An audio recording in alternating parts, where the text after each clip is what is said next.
you doing? All right, everybody. It's time I address a lot of different issues that need to be addressed. Today, I'm coming to you, though. I want to talk about our youth. As you might know, I'm an advocate for the youth, and it's some things that need to be said, man, that people not saying. For some reason, people don't want to say it, and I'm going to be the one to say it. Parenting, man, we're all humans, I know, and we don't know everything. There's no guide to do how you're supposed to do with your kids, but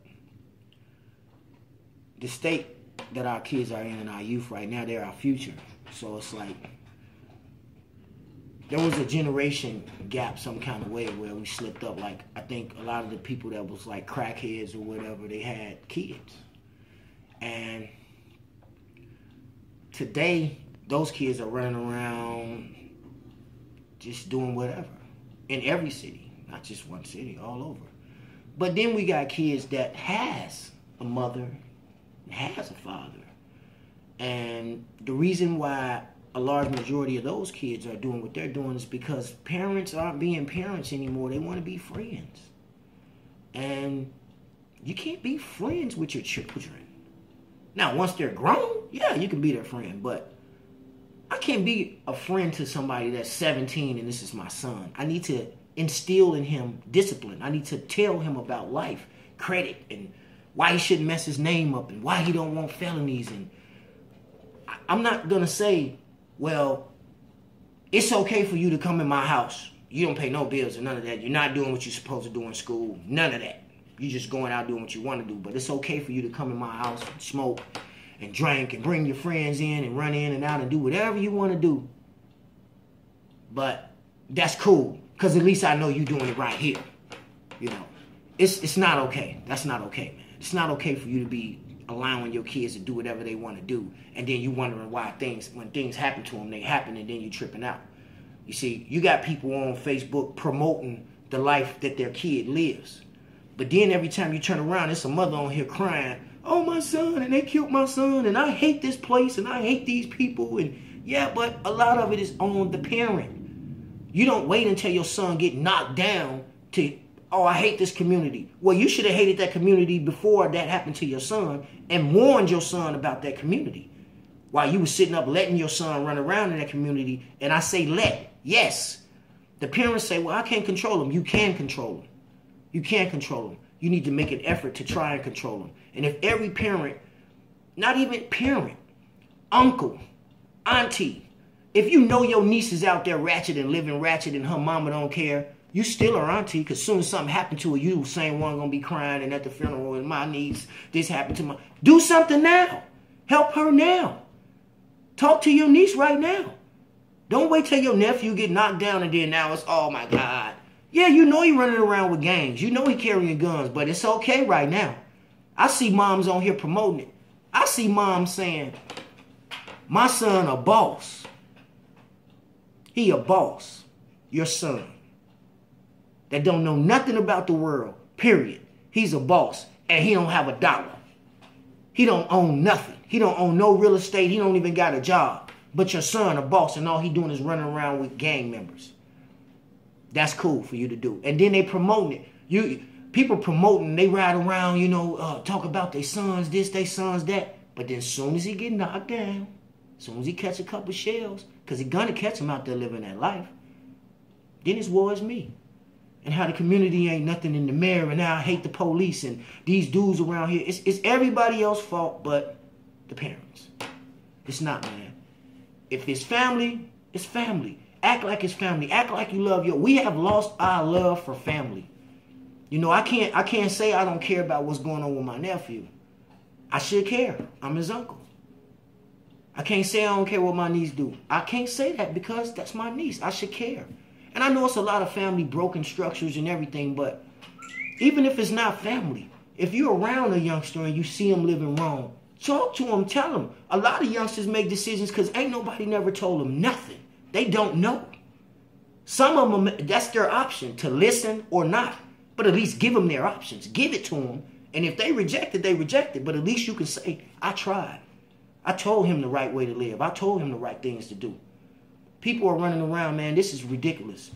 We are losing our youth at an alarming rate. to murders, to jail, the system, the setup. It's a setup. It's one big setup. And if we, as the people, don't reach out and grab our people, we're gonna be non-existent in a minute.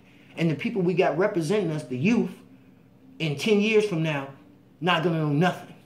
They don't know nothing. Nobody's gonna have credit. Nobody's gonna be able to get a loan, a business loan. Nobody's gonna be business owners anymore. It's gonna all the business owners that's of our age is gonna be like older. The youth are not gonna have anything. You know, and then I want somebody to check this out too. It's like it skipped it for a few generations. I know a lot of people that has grandmothers. Okay, to me, it's their grandmother. She's old. She's 76, 75, however old. But she got her grown daughter laid up in her house that's 50-something years old that been living up on her forever. And they don't know no better. They've been living on their mama forever. You see what I'm saying? She ain't never had her house. She ain't never had her own nothing. And she 50-something years old. Okay, it's getting back to that. See, that cycle had broke. But it's going to get back to that with the youth that's here now. They're not going to be able to have anything. They're going to have to lay up on their moms. That's why they don't want to work. Because their mom, as a child, this is how their mom's handling them. Oh, he don't eat that. Oh, he don't eat that. Since when kids don't eat a ham and cheese sandwich? Or a bologna sandwich. Or they don't eat that. They too good for that. Because that's what you're instilling in them. You see what I'm saying? You're instilling that in them. But it was good enough for us. You know, it was good enough to come home from school, make you a sandwich, get you a bag of chips, a little juice, do your homework. You see what I'm saying? That's the way it went. That cycle is broke. It's you come home. You know, I grew up, I can't eat what my mom and them eat because I ain't no adult. Period. And that's just the way it go. And I ain't buying nothing. I ain't got no money. I ain't got no food. Kids nowadays, they come in, they're equal with you. And you're letting them be. That's the problem. Your kids are not equal with you. Your kids are not your friends. You have to treat them like your kids.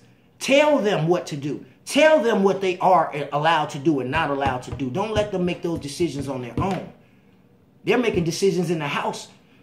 When they want some Kool-Aid, they go get some Kool-Aid. They ain't got to ask for nothing. They want some juice, they go get it. They don't have to ask for anything. Okay, that's a messed up system because if they get used to doing that, they get to touch and take things that's not theirs. It's not theirs. So that's the whole thing of doing that, instilling that in them when they're young. You ask permission for things that's not yours. You didn't buy that. I don't have a problem with you getting juice, but it's not yours. You come to me. Let me regulate what's mine. That way I know, okay, well, I gave him 3 cups of juice today. That's it for you tonight. You see what I'm saying? That way I know there's juice left for tomorrow. Now, if that's not there, take that away. He's got free for all to just drink all the juice he wants to. So in the morning, there's no juice. You see what I'm saying? That's just an example. But magnify that to life. Without knowing that, I have to respect other people's things. And I just can't assume that just because it's right there, I can get it and it's mine. I can use it and I ain't got to ask for nothing. I don't ask my mama for nothing. I hear kids say that all the time. Man, I don't even, and my mama don't even do that. Okay, well, your mama is teaching you wrong because that's an adult. You need to respect her. So it's not, we're just not parenting. We're just doing a horrible job as parents. And we need a wake-up call before your kids are put in the grave or deep down in somebody's jail where you ain't gonna never see them no more. Start now. 15, 16, 17, all of that. They not grown. Quit treating them like your friends. Quit treating your son like he your husband. He ain't your husband. He's your son. He's not going to know how to take care of a woman or treat a woman and you babying them, treating them like a little boy all the time. But then turn around, he's your friend. You see what I'm saying? Teach them, teach them, teach them, teach them. If you don't teach them, how they going to learn? They're just doing whatever they see on TV. TV already ruined. Let me say something. The reality shows are not reality. I just want you to know that. They're called reality shows, but they're not really reality. People are not really on there doing that just at the spur of the moment and they recording it and catching what's going on. No, it's still scripted. The videos that you see, none of that is real. You see them with the Maybachs and the Bentleys and the jewelry and rented cars, rented jewelry, clothes that they gave them to them to do the video with. They don't live that life. They don't actually ride around with guns all day. They really don't do that no more because the two don't go together. You can't be a rap star and ride around with guns all day because it's not going to work out. You see what I'm saying? So it's an image, entertainment. When Nicki Minaj is done off stage, she's not walking around looking like a, and doing what you think she's doing all day. She's not. She's trying to open up a business, and she's worked hard to get where she was. Same thing with Beyonce and Jay-Z and everybody that all of our youth are looking up to. They don't live that life that you think they're living. That's entertainment. You see what I'm saying? It's entertainment. And all I know is that if you want something out of life, you're going to have to learn some discipline. You got to learn rules, and you got to know that nobody in life is going to give you nothing. And you can't take what's not yours. You have to learn respect. Period, all the way across the board. That should be the #1 rule in everyone's household. Respect. Respect every person you ever come across, no matter what. Now, when they get out of line, then you deal with it accordingly. But in the door, you respect everybody. Don't take nobody, And to save our youth. Save our youth. This is just to save our youth. We have to fix our society, and it got to be us. The black men, I'm talking to you. White men, I'm not making it even a color barrier because it's not. I look at the YouTube videos. It's just not black kids. It's just not white kids or Hispanic. It's everybody. It's everybody. All of our youth are just going nuts. All of our youth don't have no respect. Period. You do a test run for yourself no matter what city you live in. Let's just see. When you see the kids right there, go walking in the door and see which one of them kids hold the door for you. You know why they ain't going to hold the door for you? Because nobody ain't never even told them that. They got plenty of uncles and brothers and a father and a mother and everybody. She ain't even never took the time to say, hey, when you see a lady coming, boy, you better hold that door for her. When you see a lady, you hold the door for her. When you take a lady out, you pull her seat out for her. That's what happened to our gentlemen. We're not going to have any gentlemen because nobody's teaching them how to be a gentleman. You see what I'm saying? They're coming up thinking that a woman owed them something. I ain't got to work. I'm going to lay up on her. She going to take care of me. We're losing our men crazy. We're losing our men. That's for sure. We're losing our men. The little young adult men, we're losing them all over. They're like lost. Their minds are like lost. They're living in the world. They say we old heads. We don't know what we talking about. We don't know nothing. They know everything. You see what I'm saying? But think about it 10 years from now. They're not going to be business owners because they're not finishing school. It's not even a requirement to finish school in most homes. If you do, you do. It's okay to bring home D's and C's. Well, where are they going with that? They bring home D's and C's, but they still can go outside and do whatever they want to do and kick it because you want them out the house. Just go. Get on. This weekend, yeah, you're going to spend the night over there. Go. Right. Nobody cares no more because we all caught up in what we're doing. But our youth is our future. I don't want to hold you too long. This is what it is. But hey, this is one to grow on. From me to you. Reach out. Save your niece. Save your nephew. Do what you can. Even if you can't save them. Do what you can. Somebody gonna get saved. Deuces.